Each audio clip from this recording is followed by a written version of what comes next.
This is no easy task. I told him to come up with the 10 best cornerbacks in Alabama history. And we're going to start at the bottom and work our way up. The guys in the 60s and the 70s, I'm 44. I was born in 1980. I'm an immigrant. I got here to the United States in 1988 from Jamaica. So a lot of what you guys saw with all that, I can't get into it. There's one guy that's on the list that I saw play with my two, and he mentored me. So I understand and I studied him. So that's the only reason why he's on there. He's an older guy, but without further ado, number 10, the best ball skills on this group, Trevon Diggs. If you want to talk about sticky coverage, just okay. But I'll tell you what, don't put the ball anywhere close to him. Because if you do, it's coming down in his hand as far as interception. There's been so many great ones at Alabama, it almost gets debatable. Was there anybody that you had to debate with Trevon that might have almost cracked that list? I'm only 5'10" and a quarter, so I'm considered not a big corner, little guy. We know Lil Mac. Mark McMillan was on my list. But Mac, listen, bro. Sorry. But in my heart. Little guys, big hearts. Number 9. Number 9. I love this. Long arm specimen. Right here in the state of Tennessee. 2'5" live. Fernando O'Brien, first round pick, Jacksonville Jaguars. Get it to me. Wingspan of about 8'4". Best car game. I'm talking about two. You want to have fun and a good time? 2'5" live is your guy. Number 8, just finished up. Detroit Lion himself, first round pick for the Detroit Lions, Terrion Arnold. Man, I know Kool-Aid was a good corner, but when you're on the left side of Nick Saban's defense, you were that guy. Terrion Arnold, number 8 for me. Number 7. Jeremiah Castile. 79-82. There we go. He and Steve Wilson, shout out to Coach Wilson, legendary coach at Howard, locking guys down when they're in the NFL in the Denver Broncos. Coach, listen, Jeremiah used to still come out there when I was playing at Bama. And everybody know when Coach Castile come out there to give you a workout, and he laid and he get in the stands and he take them long arms and swipe. I'm talking about he getting low, swiping on the grass. Oh, you know what time it is. And he had your quads feeling like you didn't even want to walk anymore. But when you left, you knew how to cover it out, come back, hitch, a double move, and you were tough for the day, man. Shout out to Jeremiah Castile. Number 6. Love it. Mississippi's own, Deshae Townsend, man. You talk about savvy ball player, always in position, smart, ahead of his time because he's one of the first guys that refined the nickel position and still can cover well. Got to give love to Deshae. University of South Panola in Batesville, Mississippi. This dude grew up playing man's football from the time he was 5. If you don't remember, he also came with an all-world linebacker at that time named Dwayne Rudd. And, dude, them boys from South Panola didn't play. Love some Deshae Townsend. One of Nick Saban, one of the first ones to go out there and stamp Coach Saban in Gadsden City. One of the creatures that Nick pulled out.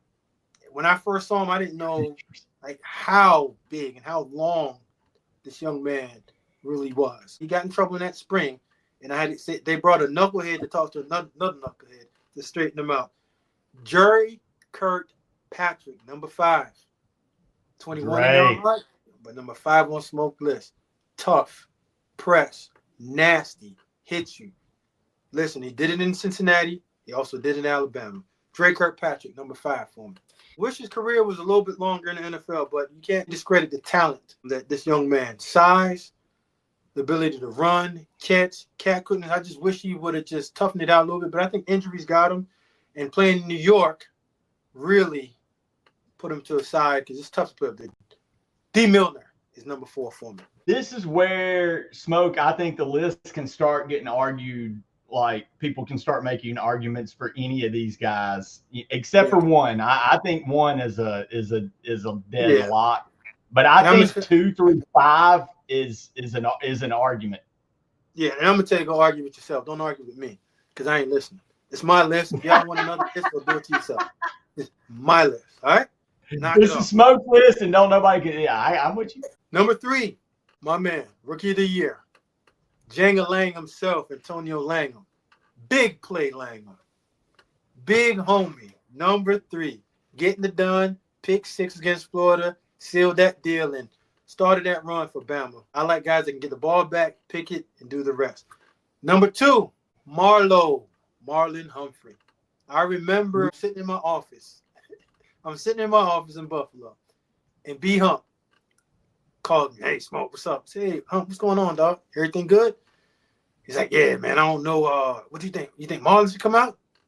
I said, bro, listen here, man. Let me go get the assistant general manager, because if I'm going to tell you yes, you're going to tell me. He's like, man, I don't think, they saying he's going to go here, he's going to go there. I said, hey, listen, you have a first rounder on your hands. He's tough as nails.